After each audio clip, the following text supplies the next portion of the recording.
push out a whole ass baby and our coochie can go from 10 centimeters and then go back to normal, what make you think your little wee-wee gonna do something to us? What make you think multiple wee-wees being up in there?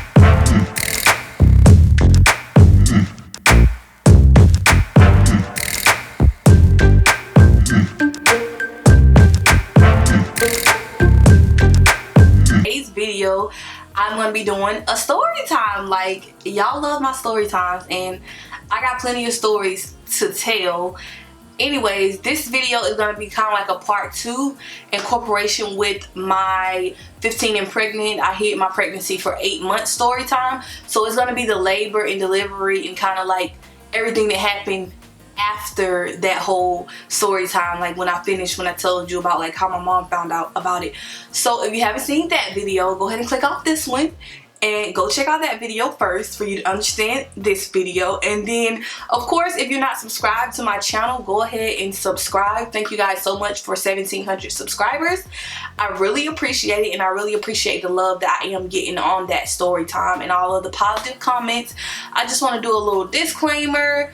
If you have something negative to say as far as my story time, yeah, like, oh my god, you're 15, you was 15 and pregnant, yada yada yada, keep the negativity to yourself, because I've reached a space in my life where I don't comment on negative stuff. Before I was like commenting on negative and positive stuff, but now I'm no longer commenting on the negative stuff. Like, I will do my best to hold my tongue.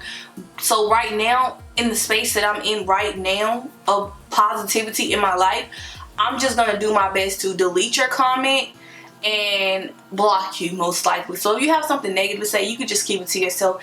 It's like things happen. Like, I'm stepping out of the shell to tell you guys these story times and stuff like this. And yeah, I just want you guys to realize, like, a lot of times you see these YouTubers' lives and you think like, oh, their life is so perfect, but people go through shit and shit happens. So I need you guys to understand that, like, nobody just go through life and have this perfect, everything is just perfect. Like, things happen, things build you up to get you where you are right now. So just remember that. So let's just get into this story time, y'all. Okay, so when I finished telling you guys about the last story time, I told you guys like my mom found out and everything, and I planned the baby shower. So let's get back to the doctor's appointment and planning the baby shower. I literally had a baby shower like 2 weeks later. And I had a lot of people come, and I still really didn't even post pictures on social media because I really wasn't into posting on social media. Like, that time of my life, I wasn't into posting the fact that I was pregnant, because that was nothing for me to even brag about. Like, I'm not even, like, it was just a hot mess. It was nothing for me to even be excited to post about. So I would post here and there. So a couple weeks later, I ended up having a baby shower. A lot of people came. I ended up having a lot of gifts, and FB was kind of back into my life, but it was more of like, I had realized like, we're only doing this because we have a child together. And you have to realize, just because you have a child with somebody don't mean you're meant to be together. Like, we were broken up before all of this, and then magically, oh, we're back together. Like, it was obvious that it was for the child or whatever. So I had I told myself I'm going to stop saying or whatever a lot. But anyways, so I had a baby shower. A lot of people came. It turned out pretty great. So they gave me a due date of Thanksgiving of 2010. I think that due date was November 25th. So cool. Thanksgiving, we picked out the hospital and everything that I would be having her at and all that type stuff. And then Thanksgiving come. Well, I really didn't have too much of any pain or anything. I was just sick all the time, like morning sickness and stuff of that nature. So then Thanksgiving come, like, it's getting closer to Thanksgiving, and I don't even know what signs to expect when it comes to a pregnancy. So it's not like I'm like, oh my god, I feel her about to come or anything like that. Like, no, that wasn't the case. They were like, okay, if you haven't had her by Thanksgiving, then we might have to induce you because your cervix isn't going past this amount of centimeters. I don't even know what they're talking about. My mom know what they're talking about, whatever. So this, wait, let me rewind that really quick. After finding out I was pregnant, of course, all the partying and everything had stopped. Like, it was so sad. Like, I was just in the house all the time, like, not living a regular teenager's life. So, okay, so Thanksgiving come, my daughter has not came. She's not showing signs of her coming or anything.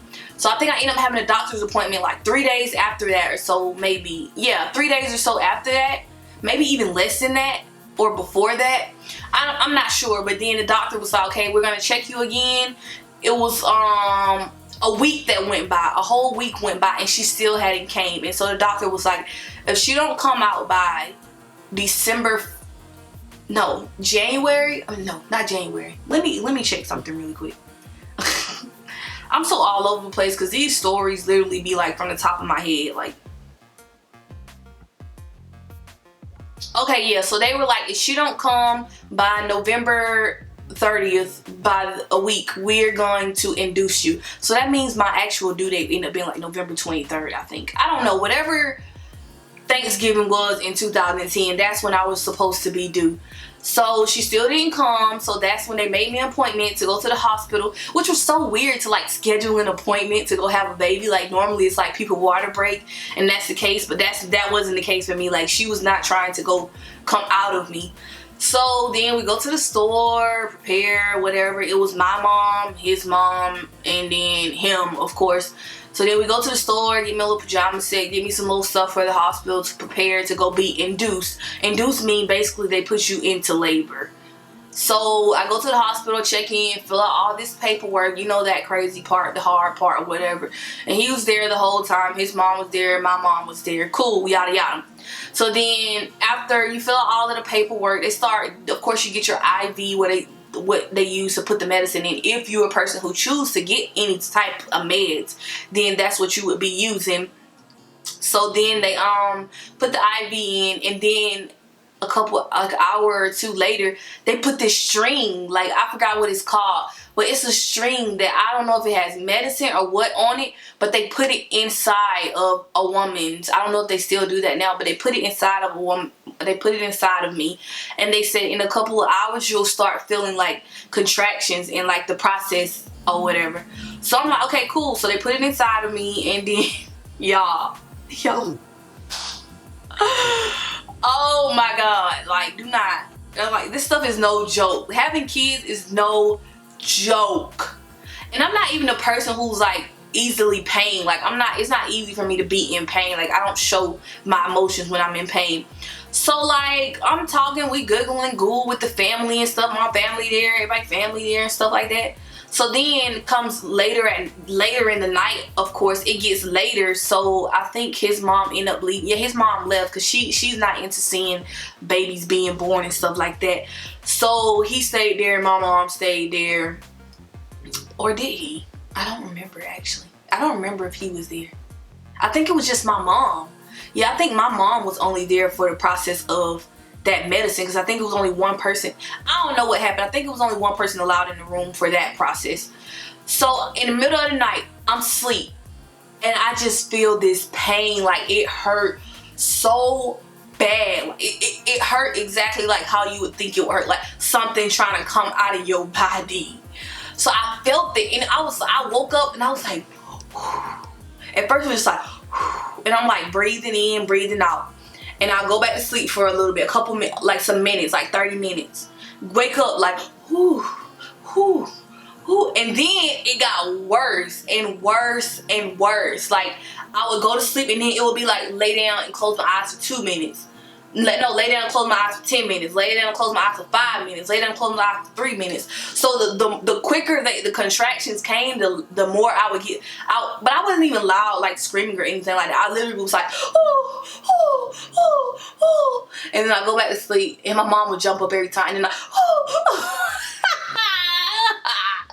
what type of animal did I think I was? A motherfucking owl? Like, anyway, so I just kept making that noise, and then you have to suffer through that. And I already knew I was gonna get the epidural. The epidural is basically a thing that go in your back that's injected, and it kind of basically paralyzes you from the waist down.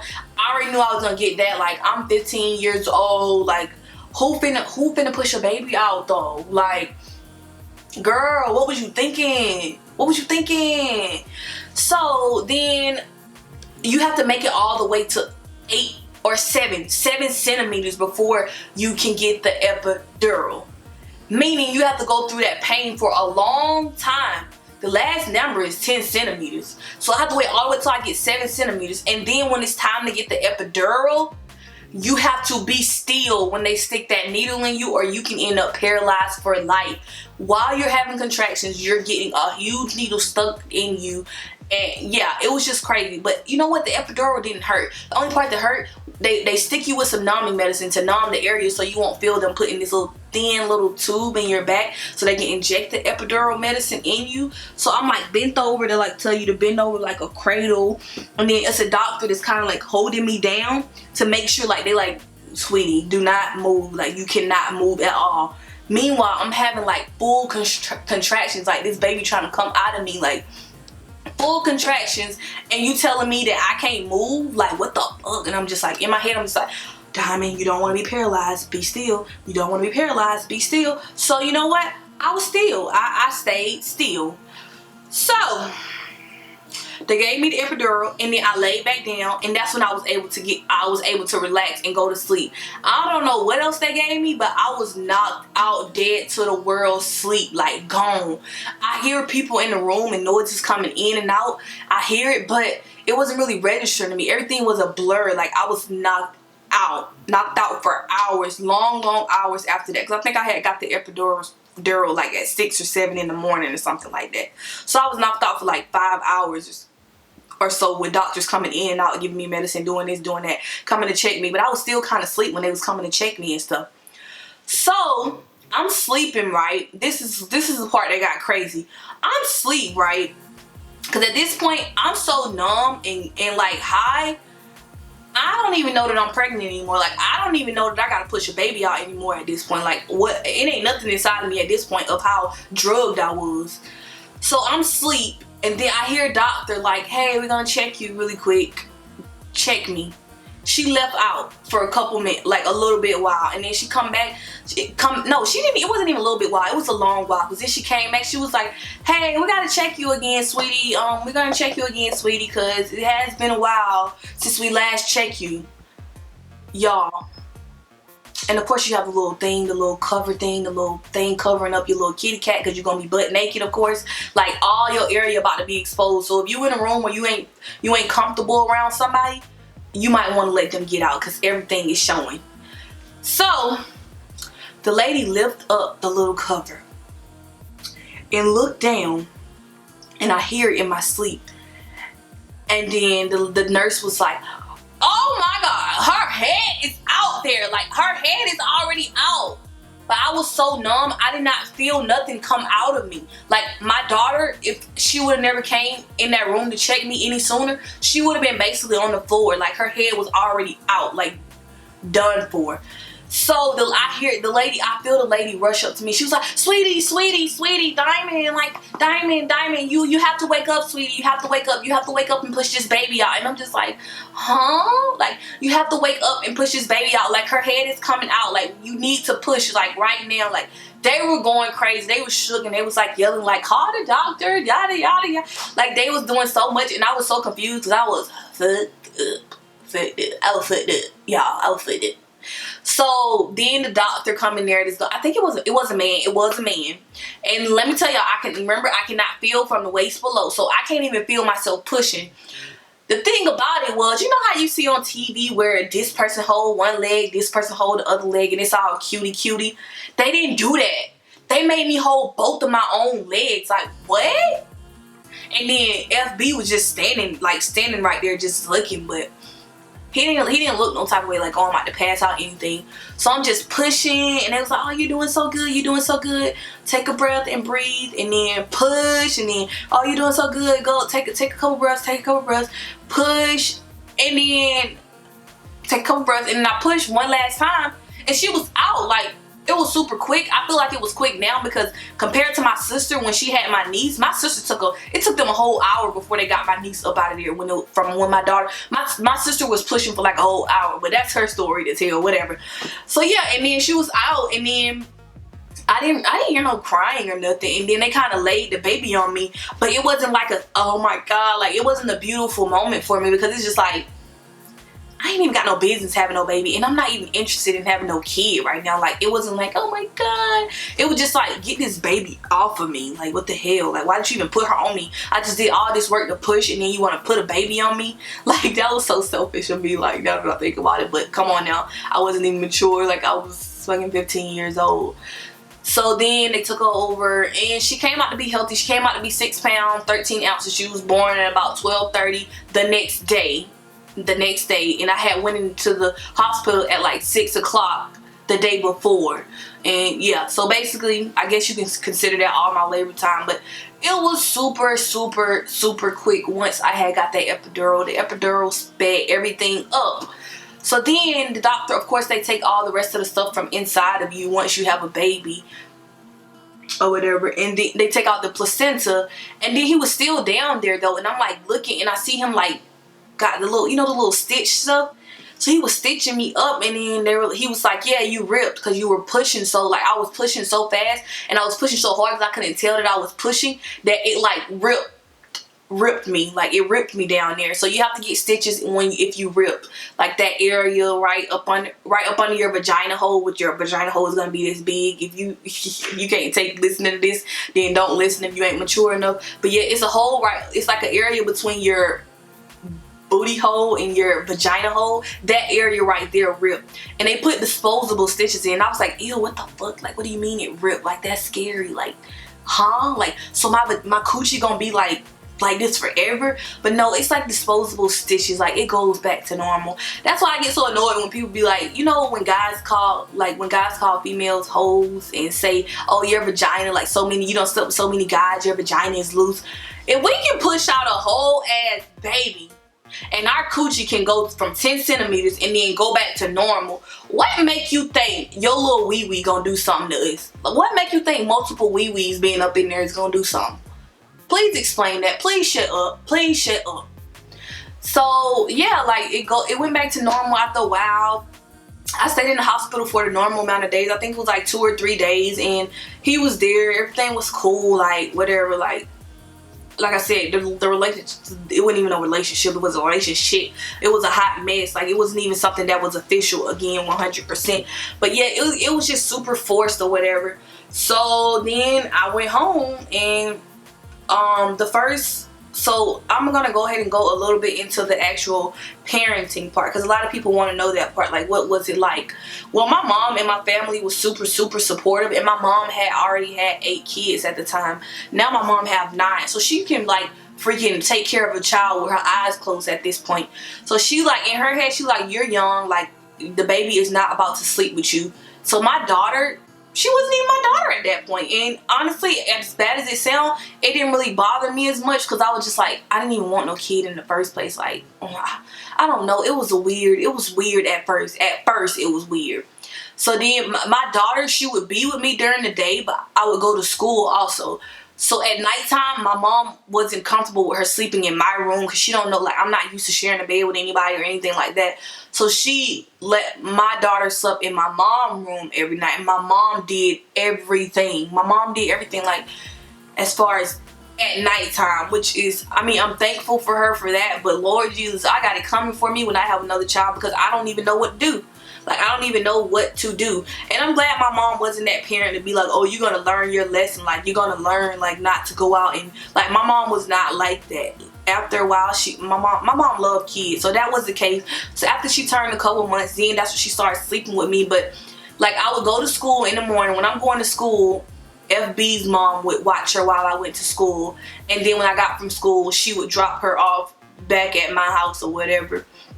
She would drop her off, and I would just be parenting during the day. And then at nighttime, my mom was like, okay, I'm coming to get her or whatever. But it did get super hard sometimes, because once she did start sleeping with me and stuff, like when we got to the phase where she would get sick and all that, like, she would cry and cry and cry. She was a freaking crybaby. Like, she was so spoiled. My daughter was so spoiled. Like, we couldn't go anywhere without her crying. Like, when she see new people, always crying. Like, it was so stressful taking a car seat in and out of everybody's car, because I don't have a car. Like, I don't know nothing about, I'm just now starting my life myself. So it was really hard at that point, and she would cry. And then it got to the point where I was so stressed out that I would just lay there. I'd be laying there crying with her. Like, I'll lay there and let her cry. My mom would get so frustrated. Like, I know you ain't really sitting here letting her cry. Like like that. And I had multiple siblings. My daughter got multiple aunties and uncles, so they would come in and help with her a lot too. I didn't really truly start parenting on my own until I moved from Georgia and got married and moved to California. That's when I truly started parenting by myself. That's what I can honestly say. I didn't start parenting 100% on my own until I moved out of the state. That's when I saw the struggle of being a parent is hard. But yeah, anyways, me and FB was it was still a relationship. Like, and then after a while, I learned to start being like, look, I don't have to be in this toxic shit. Like, I didn't even want to be with you just because of the baby and shit. Like, so I started learning to be without this boy or whatever. And then, like, when I told you guys about I got played Storytime, it was about him anyway. So that story tied into why I was really officially like over it, done with him too. But yeah, it was like days of not being with him turned into hours. I mean, I said hours. Hours of not being with him turned into days. Days turned into weeks. Weeks turned into months. And I was just living my life and being happy by myself. Just me, my daughter, and my family. Like, it was just a friends with benefit type thing, but it was like no strings attached or whatever. But I was genuinely happy. Like, I was genuinely practicing self-love and caring about myself first, like, and not feeling like I need to be with anybody in order to be happy. And that's something you really have to do for yourself, because I literally, like, my husband came to me out of pure love and happiness. It wasn't like I was like in a crazy situation. And no, like, once me and my husband started out as friends, like I told you guys in the story time about how me and my husband met. I'm not gonna go through all this all over again, but when I met him, I wasn't looking for a relationship. It just happened to be a friendship, and he turned out to be my best friend. And now I'm married years later. My daughter is 7 years old. She'll be 8 in December. And no, I still don't have another child yet, because I originally never wanted to have kids. And then I was like, okay, if I do have kids, I want to be married and I want to be in a healthy relationship.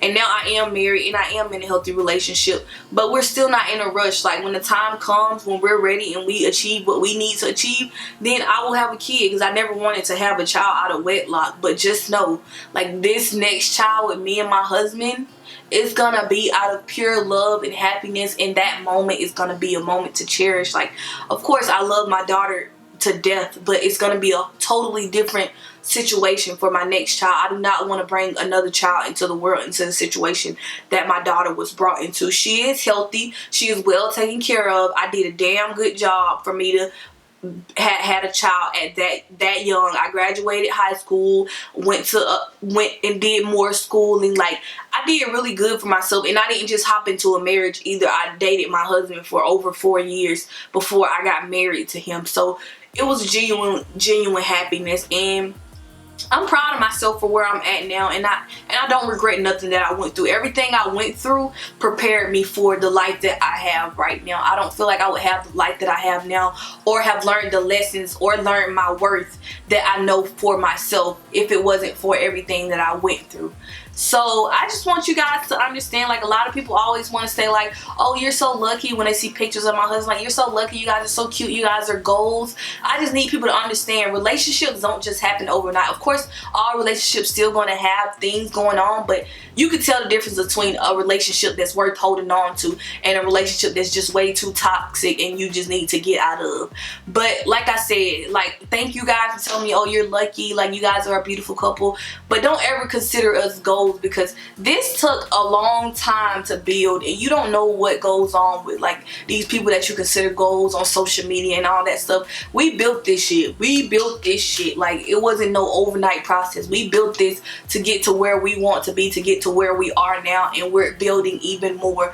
So I just want this to be a little motivation to you guys, and just something, if you're a young teenager watching this, just think really hard before you think, like, oh, I want boys in my life. Your life don't have to revolve around boys. Focus on yourself. Focus on what make you happy, because once you get boys in the mix, and then you can get STDs, a baby very young, like, that's not something I wish on anybody for their life. But I really hope you guys enjoyed this story time. Again, thank you guys so much for 1,700 subscribers. I really appreciate it. I really appreciate all the love and support. Don't forget to subscribe to my channel. If you would like to hear more story times, of course, give this video a thumbs up, and I will see you guys in my next video.